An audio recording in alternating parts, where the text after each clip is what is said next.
School के headmaster Mohan Chaudhary जोर जोर से चिल्ला रहे थे। अरे बचाओ बचाओ, इन बकरियों से मुझे बचाओ, अरे मेरी धोती खुल जाएगी, छोड़ो मुझे। 4-5 बकरियां मिलकर उनकी धोती खींच रही होती हैं। ये देखकर स्कूल के बच्चे बड़े मजे कर रहे थे। अरे वो देखो, प्रिंसिपल की धोती उतरने वाली है। तभी नाविद सर भागते हुए प्रिंसिपल के पास आते हैं। अरे बाप रे, ये बकरियां तुम धोती के साथ साथ मेरी नौकरी भी खा जाओगी। अरे अरे छोड़ दो सर को। नाविद सर ने बकरियों को हटाकर शांत किया। माफ करिएगा सर, पता नहीं इन बकरियों को क्या हो गया था। अरे ये कोई जंगल थोड़ी है जहाँ तुम अपनी बकरियों को चराने आ जाते हो, ये स्कूल है स्कूल। माफ करिएगा सर, मेरी बीवी ने मंगाई थी ये बकरियां और अब इनकी देखभाल नहीं करती और मुझे बहुत परेशान करती है। उसी की वजह से मुझे इन बकरियों को स्कूल लाना पड़ता है। अरे मोहन, क्या बात कर दी तुमने, अब तो मैं तुम्हें कुछ कह भी नहीं सकता। क्यों सर, आप हमसे बड़े हैं, आप जो चाहें वो कह सकते हैं हमें। अरे भाई, बीवियों से तो सभी परेशान हैं, किसी को शादी ही नहीं करनी चाहिए। ये सुनकर फिर से सभी बच्चे हंसने लगते हैं। तुम सब यहाँ खड़े हुए क्या दांत निकाल रहे हो? चलो अपनी अपनी क्लास में। जी सर। मोहन चौधरी सर सभी बच्चों को क्लास में भेजकर खुद बाथरूम चले जाते हैं और नाविद सर अपनी बकरियों को ले जाकर एक कोने में बांध देते हैं। नाविद सर ने ये बकरियां बकरा ईद के लिए खरीदी थी और नाविद सर की बीवी जीनत उनके पीछे पड़ी हुई थी। बकरा ईद आने वाली है, तुम बकरियां कब खरीदोगे? बकरियां तो खरीद लूंगा, पर उन्हें संभालेगा कौन? तुम तो संभालोगी नहीं। तो क्या हुआ, हर काम क्या मैं ही करूंगी?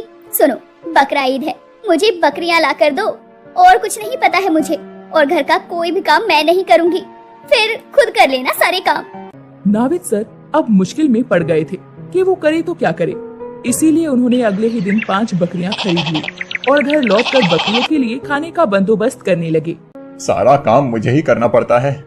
मेरे खुदा, कितना काम करूं मैं, नौकरी करूं, फिर घर आकर घर का काम करूं, बकरियों को भी मैं ही संभालूं और मेरी बीवी हमेशा सोती रहती है। बकरियों को खाना खिलाने के बाद नाविद सर जाकर स्कूल जाने की तैयारी करने लगते हैं। तभी उनकी बीवी जीनत उन्हें टोकते हुए बोलती है, अरे आप तो स्कूल चले जाएंगे, लेकिन इन बकरियों को कौन संभालेगा? अरे तो क्या करूं, स्कूल ले जाऊं बकरियों को भी? हाँ हाँ ले जाइए, मुझे कोई परेशानी नहीं है, वैसे भी ये बकरियां मुझे आराम नहीं करने देंगी। हाँ, किसी दिन घर में भी ऐसे ही चोरी हो जाएगी और तुम आराम करती रह जाओगी। क्या कहा आपने? नहीं नहीं, मैं क्या कह सकता हूँ, मेरी इतनी हिम्मत है क्या? कुछ नहीं, मैं ले ही जाता हूँ बकरियों को, तुमसे बहस करने का कोई फायदा ही नहीं है। नाविद सर बकरियों को लेकर स्कूल चले गए और स्कूल में जाते ही बच्चे उन्हें देखकर कहने लगे, अरे वो देखो, सर बकरियों को भी अपने साथ लेकर आए हैं, आज से बकरियां भी हमारे साथ पढ़ेंगी। नाविद सर बकरियों को ले जाकर क्लास में घुस जाते हैं। मुझे पता है तुम सबको बहुत हंसी आ रही है, चुपचाप बैठ जाओ और सब अपनी अपनी पढ़ाई करो। लेकिन सर, आप इन बकरियों को हमारे साथ पढ़ाने के लिए क्यों लेकर आए हैं? तुम अभी बच्चे हो, तुम्हें अभी कुछ नहीं पता, चुपचाप अपनी पढ़ाई करो। नाविद सर अपने मन में बोलते हैं, एक बार शादी करो तुम लोग, फिर सब पता चल जाएगा, सब सीख जाओगे। नाविद सर बच्चों को पढ़ाने लगे और बकरियां क्लास के अंदर घूमने लगी। तभी एक बकरी ने स्टूडेंट के पास जाकर उसकी किताब चबानी शुरू कर दी। अरे ये तो मेरी किताब चबा गई, रोको, अरे इसे कोई तो रोको। सभी बच्चे मिलकर उस बकरी को भगाने लगे। ए बकरी, हट यहाँ से, चल चल हट जा। वो बकरी हट तो गई, लेकिन उसने किताब के पेज चबा लिए थे। मेरी किताब के पेज खाली हैं, अब मैं इसमें से पढ़ूंगी कैसे? दूसरी बकरी एक बच्चे के पास गई और उसकी बेंच पर चढ़कर वहाँ सूसू करने लगी। हाय, ये क्या कर दिया, सूसू कर दिया, हटाओ इसे, हटाओ यहाँ से। तभी एक बकरी किसी की गोद में जाकर पॉटी करने लगी और सारी बकरियां मिलकर कभी सूसू करती थी तो कभी पॉटी कर रही थी। पूरे क्लास में उन्होंने गंदगी कर दी। फिर बच्चे बोलते हैं, अरे सर कुछ तो करो, ये बकरियां तो बात ही नहीं मान रही। और ये सब देखकर नाविद सर अपना सर खुजाने लगते हैं। अरे क्या करूं, बकरियां तो ऐसे ही हरकतें करती हैं और ऐसे ही करती रहेंगी, मैं पढ़ाऊंगा कैसे?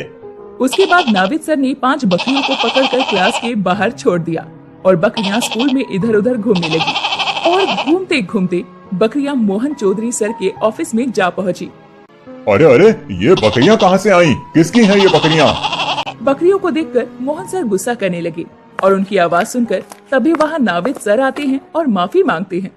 माफ कर दीजिए सर, ये मेरी बकरियां हैं। अरे बकरियों को लेकर कोई स्कूल आता है भला? माफ कर दो सर, गलती हो गई। अरे आपकी गलती के चक्कर में अभी मुझे हार्ट अटैक आ जाता। ले जाइए अपनी बकरियों को।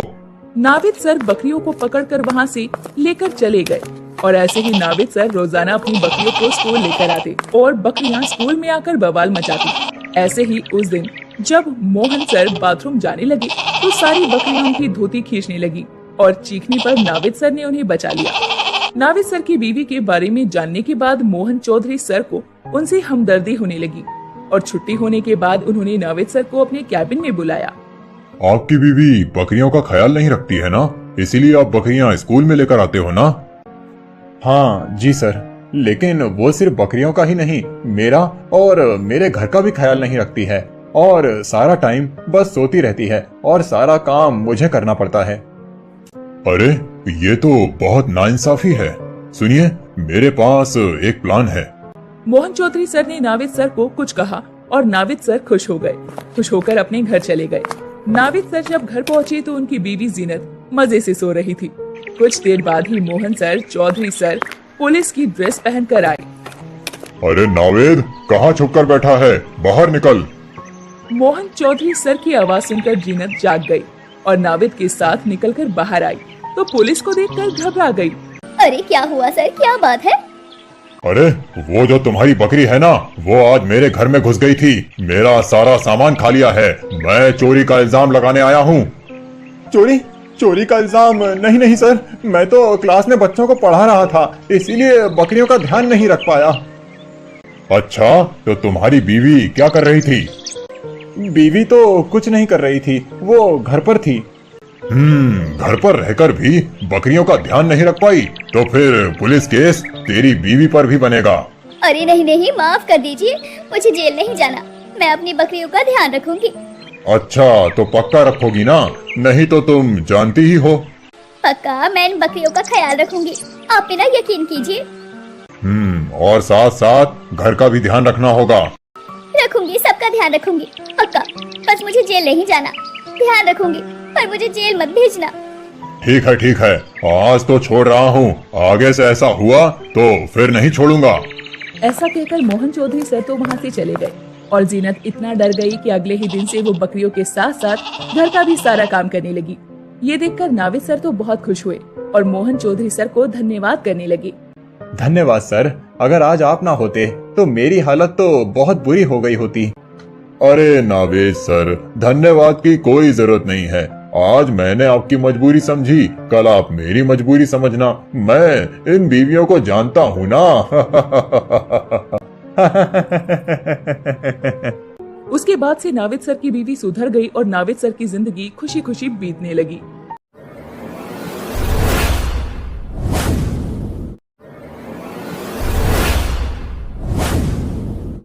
मधुकुंज नाम के एक गांव में एक लकड़हारा रामू अपनी बीवी गीता के साथ रहता था। दोनों दिल के बहुत अच्छे थे। रामू मालिक नारायण जी के यहाँ लकड़ियां तोड़कर लाने का काम करता था और उसे उसी के कुछ पैसे मिलते थे। एक दिन ऐसे ही लकड़ी काटने के बाद रामू ने नारायण जी से कहा, साहब, आप मुझे काम के जो पैसे देते हैं वो बहुत ही कम है। मेरी विनती है आपसे कि कृपया कुछ पैसे बढ़ाइए। ये क्या कह रहे हो तुम रामू? मेरे यहाँ सभी को एक समान पैसा दिया जाता है, ऐसे में मैं तुम्हें ज्यादा पैसे क्यों दूं? लेकिन साहब जी, मैं हर दिन कड़ी मेहनत करता हूँ, पेड़ काटता हूँ और भारी बोझ भी उठाता हूँ। हाँ तो क्या हुआ, ये तो सभी करते हैं। देखो रामू, मैं जितना देता हूँ वो बराबर ही है।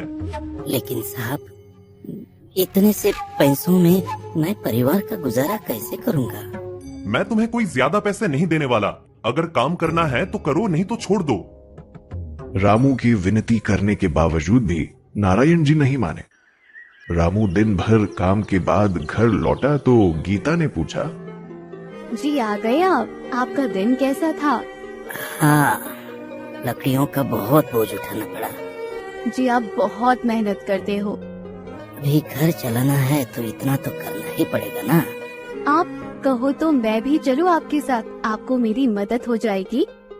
अरे नहीं नहीं नहीं, तुम घर संभालती हो वही बहुत बड़ी बात है मेरे लिए। बाहर मैं संभाल लूंगा, तुम चिंता मत करो। ऐसे ही खाना खाकर बातें करते हुए दोनों सो गए।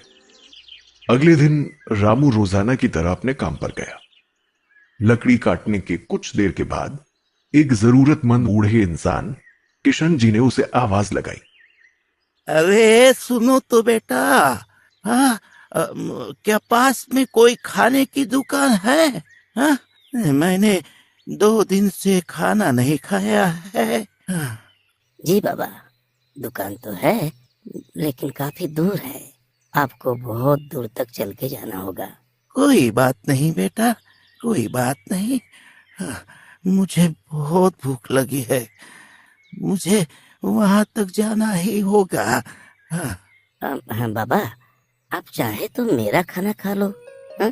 नहीं नहीं बेटा, नहीं नहीं, तुम्हारा खाना नहीं खा सकता मैं, मुझे तुम्हें परेशान नहीं करना है। हाँ।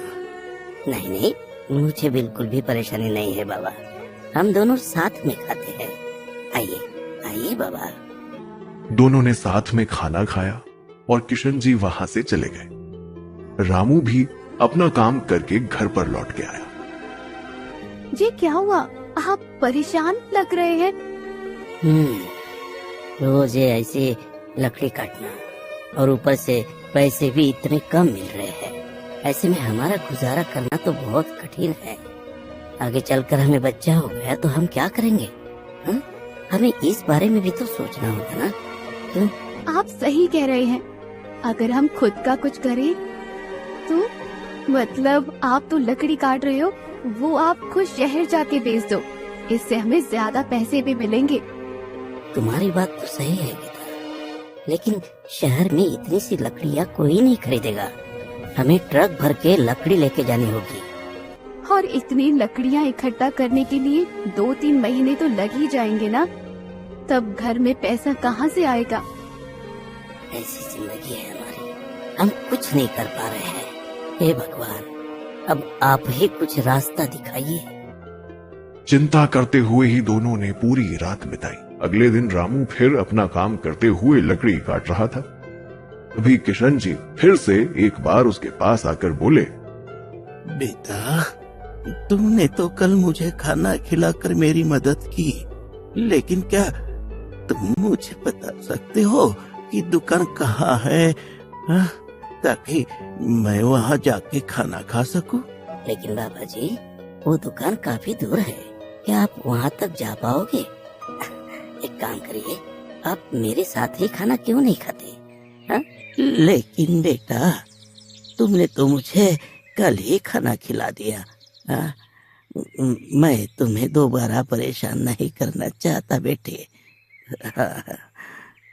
बिल्कुल परेशानी नहीं है बाबा जी, जब भी आपको भूख लगे तो आप यहाँ आ जाना, हम साथ बैठकर खाना खाएंगे। आप चिंता मत करो, आइए खाना खाते हैं। दोनों खाना खा रहे थे, लेकिन किशन जी ने देखा कि रामू का खाने में कोई ध्यान नहीं है। रामू को परेशान देख किशन जी ने पूछा, रामू बेटा, तुम परेशान लग रहे हो, कुछ समस्या है क्या? हाँ? नहीं नहीं बाबा जी, ऐसा कुछ नहीं है। बेटा, तुम मुझे बता सकते हो इतना परेशान क्यों हो रामू बेटा? हाँ? बाबा जी, असल में मैं पेड़ काटने का काम करता हूँ, लेकिन मुझे ये पेड़ शहर में जाकर बेचने हैं। उसके लिए मुझे ट्रक भर के लकड़ियाँ लगेंगी, फिर वो लकड़ियाँ शहर ले जाने के लिए ट्रक और पैसे भी लगेंगे। लेकिन अगर मैं अपने साहब के लिए काम नहीं करूँगा तो मेरे पास खाना खाने के भी पैसे नहीं होंगे। मुझे समझ नहीं आ रहा है मैं क्या करूँ। अच्छा, इतनी सी बात है? रुको, ये लो बेटा, हाँ, ये लो मटकी। अब से जब भी तुम्हें खाने की जरूरत होगी तो तुम इस मटकी से मांग लेना। हाँ, ये तुम्हें खाना दे देगी। सच में? आप सच कह रहे हैं? ये मटकी हमें खाना देगी? हाँ बेटे, लेकिन एक शर्त है। शर्त? कैसी शर्त बाबा? तुम जो कुछ इस मटकी से मांगोगे वो सब तुम्हें खाना पड़ेगा। खाना बर्बाद नहीं करना है। हाँ? जरूर बाबा जी, मैं इस बात का ध्यान रखूंगा। धन्यवाद बाबा जी, धन्यवाद। किशन जी वहां से चले जाते हैं और रामू भी अपना काम निपटाकर घर आ जाता है। गीता, गीता, अरे सुनो तो गीता, क्या हुआ? आज मुझे बहुत ही कमाल की चीज मिली है। हाँ, ये देखो, ये मटकी। मटकी? इसमें कौन सी कमाल की बात है? अरे गीता, हम इस मटकी से जो भी खाना मांगेंगे ये हमें दे देगी और मुझे लकड़ियाँ तोड़ने साहब के यहाँ भी नहीं जाना होगा। हाँ, हम अब लकड़ियाँ तोड़ उन्हें शहर ले जा सके। क्या सच में ये हमें खाना देगी? जरा मांग के तो देखो। नहीं नहीं, हम अभी खाना नहीं मांगेंगे, हम हमारे भोजन के समय ही खाना मांगेंगे। याद रखना, हमें इस मटकी से मिला खाना बर्बाद नहीं करना है, समझी? जैसे ही रात होती है, दोनों मटकी सामने रखकर खाना खाने बैठते हैं। तो हमें क्या मांगना चाहिए? हम वही मांगेंगे जो हम आम तौर पर खाते हैं, है ना? हम रोटी और सब्जी मांगेंगे। हाँ, आप सही कह रहे हैं। रुको, मैं इस मटकी से खाना मांगती हूँ। मटकी, मटकी, हम दोनों के लिए रोटी और सब्जी दो। अचानक उस मटकी में रोटी और सब्जी आ जाती है।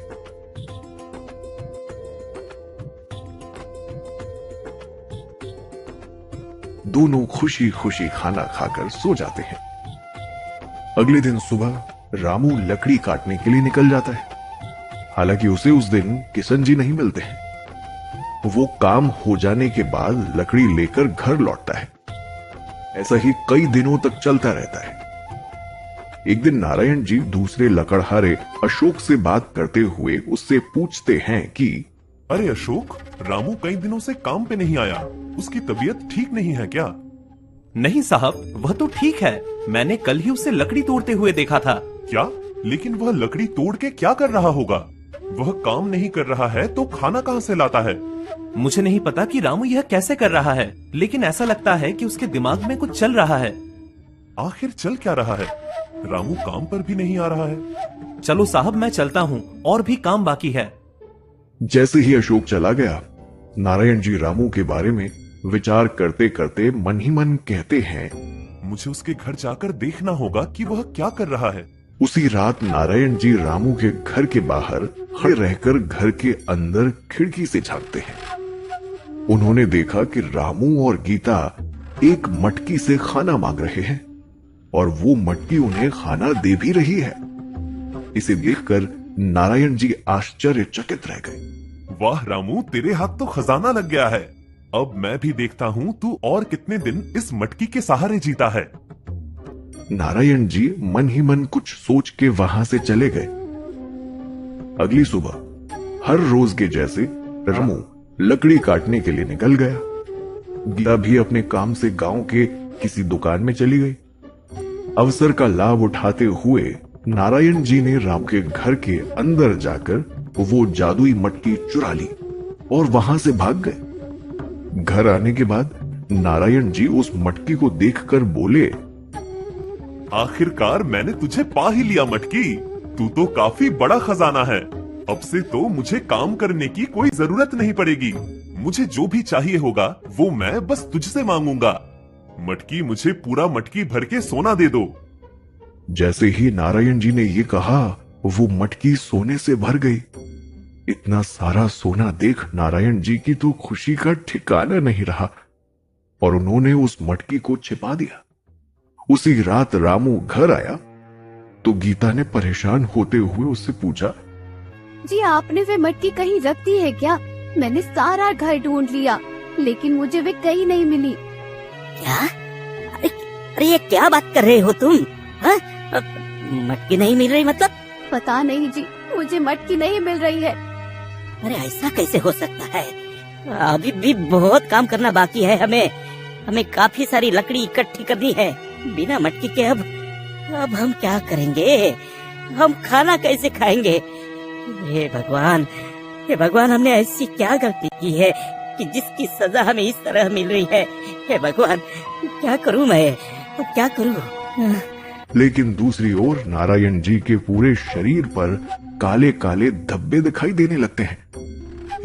ये मुझे क्या हो रहा है? मेरे पूरे शरीर पर ये काले धब्बे क्यों दिखाई दे रहे हैं? ऐसे कैसे हुआ? क्या ये उस मटकी की वजह से हुआ है? हाँ, इससे पहले तो नहीं था ऐसा कुछ। क्या मैं वो मटकी रामू को वापस कर दूं? लेकिन अगर मैं ऐसा करूंगा तो मैं अमीर कैसे बनूंगा? नारायण जी मटकी लेकर रामू के घर जाते हैं और उसे सारी बात बताते हैं। तब रामू पूछता है कि साहब जी, आपने मटकी से क्या मांगा था? मैंने सोना मांगा था। साहब जी, आपने तो बहुत बड़ी गलती कर दी। आप इस मटकी से जो भी मांगते हो वो सब आपको खाना पड़ता है। हाँ साहब जी। क्या? लेकिन आखिर मिल ही गई तुम्हें तुम्हारे लालची होने की सजा। हाँ। तुम मटकी तो लौटा रहे हो, लेकिन सोना अपने घर में ही रख आए हो। जाओ पहले सोना लेकर आओ और वो पूरा सोना तुम्हें यहाँ पर खाना होगा, समझे? हाँ। बाबा, मैं सोना कैसे खा सकता हूँ? कोई सोना कैसे खा सकता है? कृपया मुझे माफ कर दीजिए, मुझसे गलती हो गई।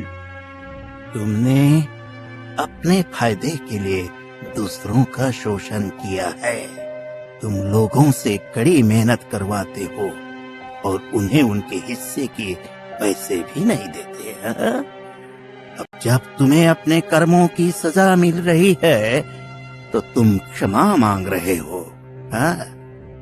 बाबा, मैं समझ गया, मैंने बहुत बड़ी गलती की है, लेकिन अब मैं सुधर जाऊंगा। मैं किसी के बीच भेदभाव नहीं करूंगा। अब से मैं सभी को बराबर पैसे दूंगा। रामू, तुम्हें अपना व्यवसाय करना है ना, इसलिए तुम पैसे की चिंता मत करो। मैं तुम्हें तुम्हारे व्यवसाय के लिए ट्रक दूंगा और कुछ पैसे भी दूंगा। तुम्हें कुछ भी खर्च करने की जरूरत नहीं। बाबा जी, कृपया मुझे माफ कर दीजिए। मैं जानता हूँ कि मैंने कई लोगों के साथ गलत किया है, लेकिन मैं भी सुधरना चाहता हूँ। कृपया मुझे माफ कर दीजिए। आखिरकार नारायण जी को अपनी गलती समझ आई और बाबा जी ने भी उन्हें माफ कर दिया।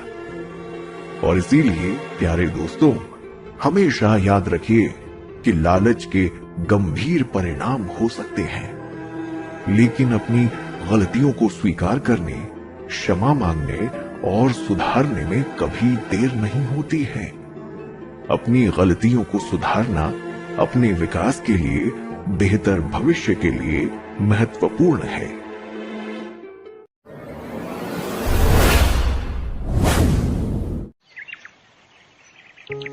यह कहानी है अली की, जो आजमगढ़ के एक गांव में रहता था। वह बहुत ही गरीब था कि अम्मी घरों में जाकर काम किया करती थी। उसके बाबा जंगलों से लकड़ियां काट कर बेचा करते थे। अली बहुत ही बहादुर और खूबसूरत लड़का था। उसकी एक सहेली थी तमन्ना, जो उसके घर के पड़ोस में रहती थी।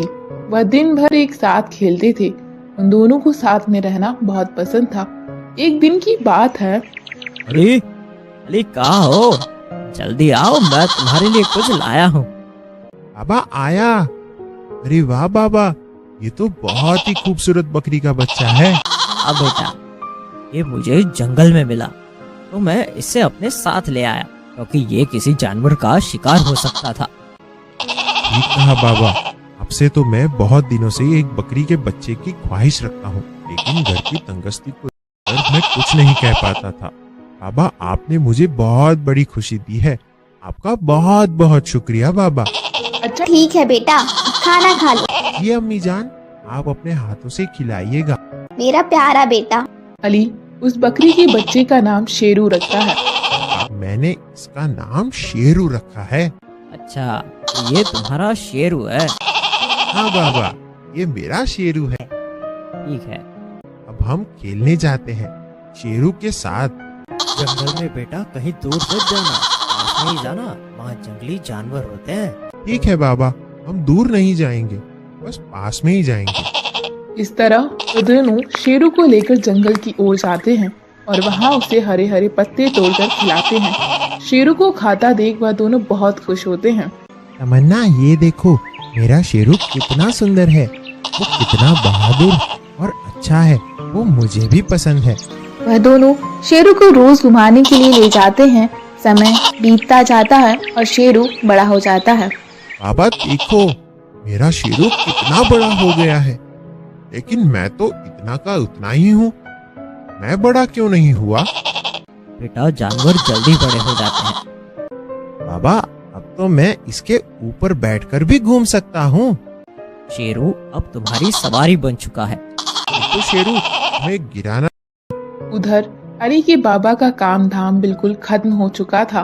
घर की हालत बिगड़ती चली जा रही थी। अरे अली की माँ, बेटा अली कहाँ है? वह तो अपने हीरो के साथ ही दिन भर घूमता रहता है। न खाने का न पीने का उसे होश है, सिर्फ शेरू के प्यार में ही जीता है।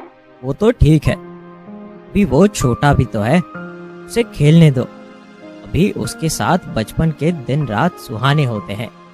नहीं, आज दिन भर घूमा, कहीं काम नहीं मिला। या अल्लाह हमारी मदद अदा फरमा, बकरा ईद का त्योहार भी नजदीक आने वाला है। मेरे सर पर तो इतना कर्ज हो चुका है, कैसे कर्ज उतारूंगा? बाल बाल कर्ज में है और घर का किराया भी दिन ब दिन बढ़ता जा रहा है। किसी भी दिन मालिक यहाँ आ सकता है। आप फिक्र मत करिए, अल्लाह पर भरोसा रखिए, कोई ना कोई रास्ता अल्लाह जरूर निकालेगा। अल्लाह ने चाहा तो सब ठीक हो जाएगा। तभी अली आता है। बाबा, आप इतने उदास क्यों दिख रहे हैं? कुछ नहीं बेटा, ये तो हमारा नसीब है। बाबा, आप उदास ना रहा करिए, आपको उदास देखकर मुझे अच्छा नहीं लगता। मेरा प्यारा बेटा। बाबा, मैं जब बड़ा हो जाऊंगा ना, तो मैं आपके लिए ढेर सारा पैसा कमाऊंगा। बाबा, अम्मी को दोनों को ढेर सारी खुशियाँ दूंगा। इस तरह से कुछ दिन बीत जाते हैं। एक दिन गांव में बकरा दौड़ की प्रतियोगिता होती है और जीतने वाले को 20,000 का इनाम था। अली पोस्टर देखकर खुश हो जाता है और कहता है, शेरू, हमारी गरीबी दूर होने का टाइम आ चुका है। शेरू, तुम्हें हमारी मदद करनी ही होगी। तुम्हें पता है ना, बाबा कितनी दुखी है। मुझे बाबा को खुश करना है। बाबा का काम बिल्कुल नहीं चल रहा है। शेरू, अब हमें और तुम्हें मिलकर बाबा की तंगस्ती को दूर करना है। शेरू भी इशारे में गर्दन हिलाता है। अली उस कैंप के पास जाता है और वहाँ पर खड़े बाहुबली से पूछता है, बाहुबली जी, क्या यह बकरे की दौड़ प्रतियोगिता है? हाँ बेटा, ये बकरे की दौड़ प्रतियोगिता है। इसमें जीतने वाले को 20,000 का इनाम है। तुम्हारा बकरा तो बहुत ही खूबसूरत है, तगड़ा है। तुम भी इस प्रतियोगिता में शामिल हो सकते हो, लेकिन इसके लिए तुम्हें 500 रुपए एंट्री फीस देनी होगी। क्या? 500 रुपए तो मैं कहाँ से लेकर आऊंगा? हमारे घर में तो खाने के लिए भी नहीं है। बेटा, तुम इस प्रतियोगिता में हिस्सा नहीं ले सकते। अली उदास मन से घर वापस आ जाता है और अम्मी को सारी बात बताता है। बेटा, तुम उदास मत हो, मैं तुम्हारे लिए कुछ ना कुछ करती हूँ। यह लो बेटा, मेरे कंगन तुम्हारी दादी ने मुझे शादी के वक्त दिए थे, इन्हें बेच दे। नहीं अम्मी, मैं तुम्हारे ये कंगन नहीं ले सकती, ये दादी की निशानी है। बेटा, अब यह कंगन मेरे किसी काम के नहीं है। यह कंगन जब तुम बड़े हो जाते तो तुम्हारी बहू के लिए रखे थे, लेकिन मैं अपने बेटे की ख्वाहिश को भी पूरा ना कर सकूं तो मुझ पर लानत है। अली अम्मी की बातों को सुनकर रंगीन हो जाता है। अली शेरू के पास जाता है और कहता है, देख शेरू, ये मेरी दादी की निशानी है, जो मैं अभी इसको गिरवी रखकर इस प्रतियोगिता में हिस्सा लूंगा, ताकि हम इस इनाम की राशि जीत कर कंगन और बाबा की तंगस्ती को दूर कर सके। अगले दिन अली उस कैंप के पास जाता है और बाहुबली से कहता है, एंट्री कर दीजिए मेरी भी, इस दौड़ में हिस्सा ले रहा हूँ। ठीक है बेटा, क्या नाम है तुम्हारा और इस बकरे का? अली का और अगले दिन आखिरकार वह सुबह होती है जिसका अली को और सबको इंतजार होता है। गांव में एक गोलू नाम का लड़का था जो बहुत ही शरारती था। मैं भी इस रेस में शामिल होने आया हूँ। अली देख, मेरा भी बदला तेरी तरह तगड़ा है। हमसे जो टकराएगा टूल टूल हो जाएगा। ये इनाम तो मैं ही जीतूंगा। तभी सारे गांव वालों की बकरी लाइन में लग जाते हैं। भाग शेरू भाग, आज हमारी इज्जत का सवाल है। इस तरह से रेस चालू हो जाती है और सबकी बकरी दौड़ने लगते हैं। यह दौड़ काफी लंबी थी, जो जंगल के रास्ते होते हुए वापस आनी थी। अली सबसे आगे होता है और उनके पीछे गोलू आ रहा होता है। यह दोनों सबसे आगे होते। अरे दौड़ कालू दौड़, तू तो गोलू का कालू है। अली के बच्चे को सबक सिखाना है, दौड़ कालू। लेकिन अली तो अली ही है, वह दौड़ते चले जाता है। अली इतनी तेज दौड़ रहा होता है कि गोलू के मन में तभी एक शरारत सूझती है। वह कुछ ही दूरी पर तार बांध देता है, जिस रास्ते से अली को वापस आना होता है। शेरू भी इतनी तेज दौड़ रहा होता है कि उन्हें वहां लगा हुआ तार दिखाई नहीं देता। जैसे ही वह दोनों तार से टकराते हैं, गिर जाते हैं। ऐसा लगा मेरा दिमाग, तो ये सब तुम्हारा कराया था। ये जीतने के लिए दोस्त नहीं, दिमाग भी लगाना पड़ता है। उधर गोलू हंसता हुआ निकल जाता है। इधर अली और शेरू को बहुत चोट आई होती है। अली रोने लगता है। अली शेरू से कहता है, एक शेरू, अगर ये रेस हमने नहीं जीती तो माँ के कंगन चले जाएंगे और हम पर और कर्जा हो जाएगा। मुझे तुझ पर भरोसा है शेरू, मेरा नाम अली है। और उठ शेरू, अली का नाम लेकर उठते हैं। चल उठ शेरू, चल उठ शेरू। और अली शेरू की कमर पर बैठता है और नारा लगाता है, नारे तकबीर, या अली मदद। शेरू हवा से बातें करने लगता है और दौड़ता जाता है और गोलू के नजदीक पहुंचता है। अरे ये क्या, ये तो इतनी जल्दी कैसे आगे आ गया? ये तो वाकई में अली निकला भाई, इसे अब कोई नहीं हरा सकता।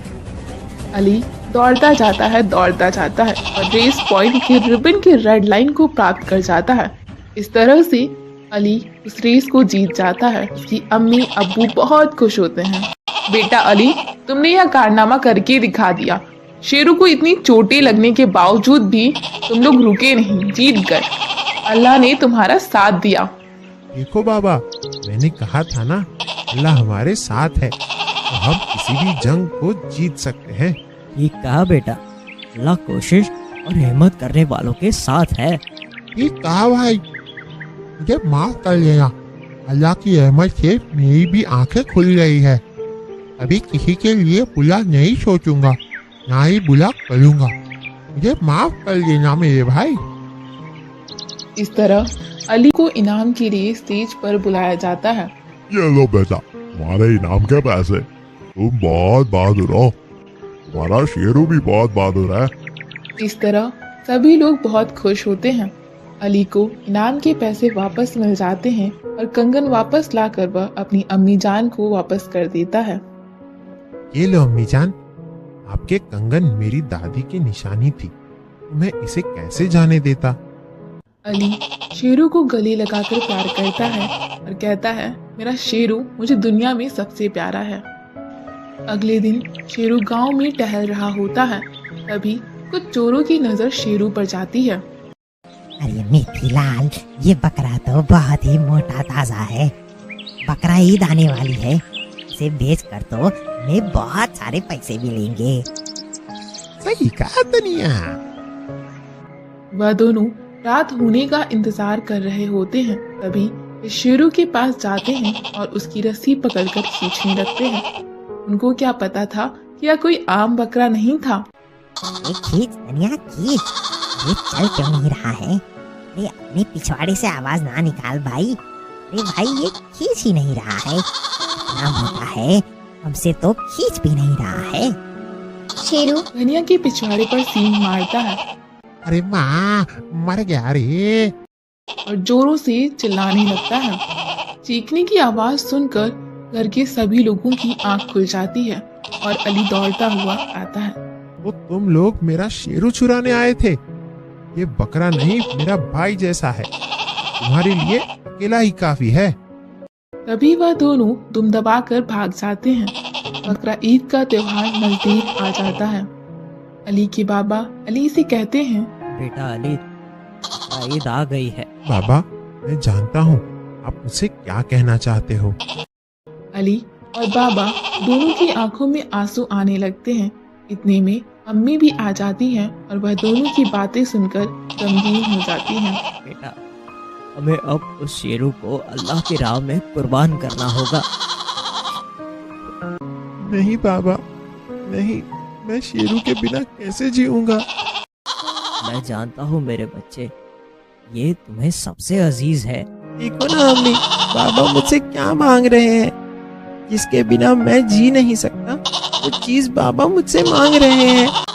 बेटा अली, सब्र रखो, क्योंकि मरने के बाद यह तुम्हें अल्लाह के घर वापस दे दिया जाएगा। अल्लाह की राह में हम जो भी चीज़ कुर्बान करते हैं, अल्लाह हमें वो वापस अदा कर देते हैं। जो चीज़ हमारे दिल से जुड़ी होती है, प्यारी और सबसे अजीज होती है, उससे अल्लाह हमें वापस कर देता है। और यह तो तुम्हारे लिए खुशनसीबी होगी कि बेटा तुम अपनी सबसे प्यारी चीज़ अल्लाह की राह में कुर्बान कर रहे हो। अल्लाह तुम्हें सब्र देगा और कामयाबी अता फरमाएगा। तुम मेरे बच्चे गमगीन ना हो। अम्मी जान, कैसे गमगीन ना हो। मैं समझ सकती हूँ तुम्हारा दर्द बेटा। तीनों मिलकर लिपट कर रोने लगते हैं और अली को दिलासा देते हैं। उधर शेरू की भी आंखों में आंसू आ जाते हैं। तभी अली शेरू से भी लिपट कर रोने लगता है। या अल्लाह, हमें सब्र अता फरमा और हमारी कुर्बानी को जायज मकाम देना। हमसे जो भूल चूक हुई हो, हमें उसे माफ अता फरमाना। बाहर दरवाजे पर खड़ा कसाई आवाज देता है। अली के बाबा, आ जाइए, शेरू को लेकर, इसे हमें अल्लाह की राह में कुर्बान करना है। शेरू, हम अल्लाह के घर पर मिलेंगे, तुम मेरा इंतजार करना। सब लोग हाथ उठाकर दुआ करते हैं शेरू के लिए, हमारी कुर्बानी को अता फरमा। इस तरह शेरू को अल्लाह की राह में कुर्बान कर दिया जाता है।